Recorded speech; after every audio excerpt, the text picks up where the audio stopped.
Marianne and the Playground Fight is another book with a lying cover and title.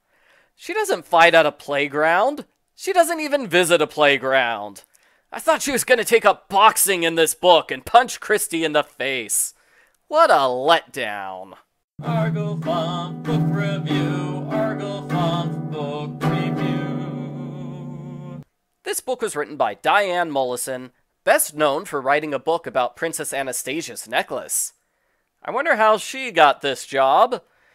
At this point in time, there must have been dozens of aspiring authors who grew up reading the Babysitters Club series who would have loved the chance to write one. Kristy has big news. This book is going to be a repeat of Book 98.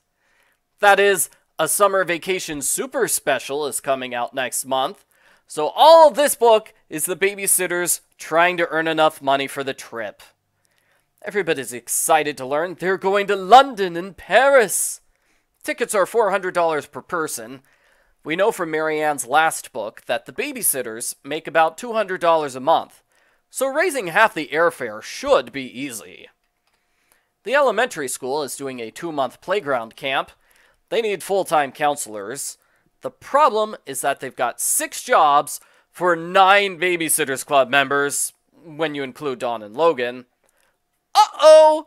They'll have to compete against each other! Our plot kid is Victoria Kent, who's upset her family is moving to England. Dogs jump on top of her and she falls in a river. Kristy says this was one of her worst sitting jobs ever. What, has she forgotten about sitting for Jackie Radowski? Or the worst kid ever? Dawn comes to town for the summer. She says she doesn't want to go to Europe. It feels wrong for her to leave town when she spends so little time here. Gee, that wasn't a problem for her last summer, or the one before, but apparently it's a problem this summer. The babysitters do a bunch of yard work, and they decide to have a yard sale. Kristy insists it needs a theme. They pick stuffed animals. It's a cute theme, but it seems like a bad idea to have a yard sale with only one type of item. I also find it weird that most of the stuffed animals are donated by their babysitting charges. Who buys them all? The babysitting charges! All these families got rid of their stuffed animals only to buy them back immediately.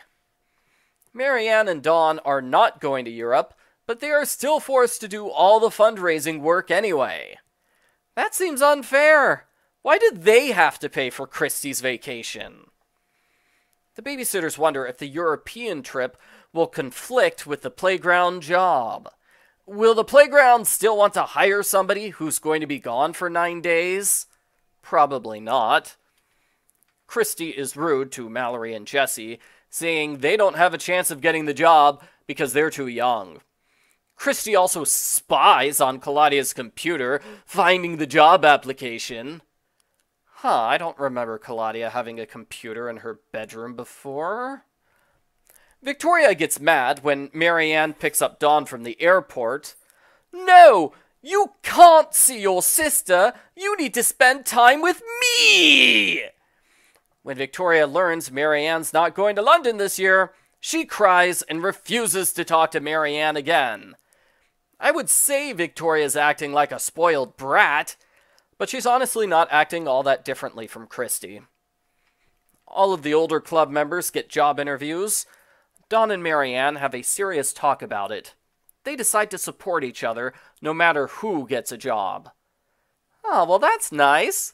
I hope the other club members will follow their good example. Never mind. Kristy's too busy insulting the others to be nice. Mallory's eyes flashed.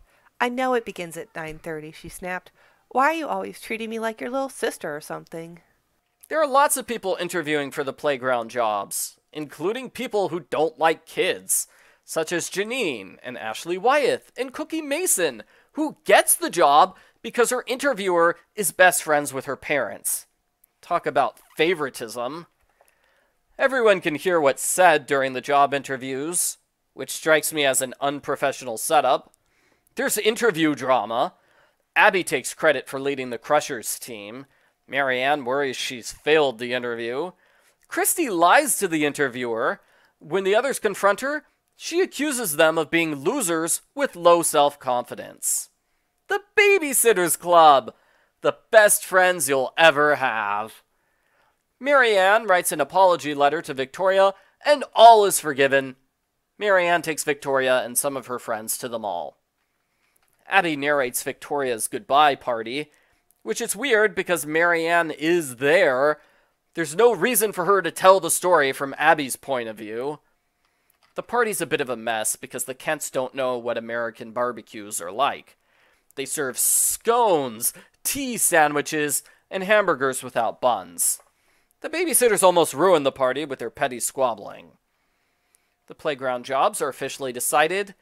Guess what? They only give playground jobs to people who aren't going to Europe. I'm disappointed there was so much drama over such a predictable outcome. Kristy apologizes to everyone for how badly she treated them. Nobody else needs to apologize because Kristy was the only one who started fights in this book. The end. Post-book follow-up. I liked this book better the first time I read it. There was more tension, and the smaller events seemed much more important. When you know the book will have the safe, predictable ending, it's far less interesting. We definitely get some false advertising with this book. The summary makes it seem like all the club members are fighting, but that's not true. Everybody's just mad at Kristy because she's being a jerk. I didn't like the subplot with Victoria. I wasn't a fan of Victoria to begin with. The joke that she likes American stuff is not that funny to me, and I'm 80% sure the author has never talked to a British person in real life. I thought it was oddly detached for Marianne to write Victoria a letter, then narrate her farewell party through Abby. It would have been better for Marianne to be more direct in both of those cases. You know, she should have talked to Victoria directly and narrated the party that she attended. In the recap chapter, Marianne says she lived with her grandparents in Nebraska. Continuity! They live in Iowa. You're thinking of Karen's grandparents in Nebraska, not Marianne's. Overall, this was a weak book. It's not much more than an advertisement for Super Special 15 with reused stories. It's good enough the first time through, but it doesn't hold up upon rereading.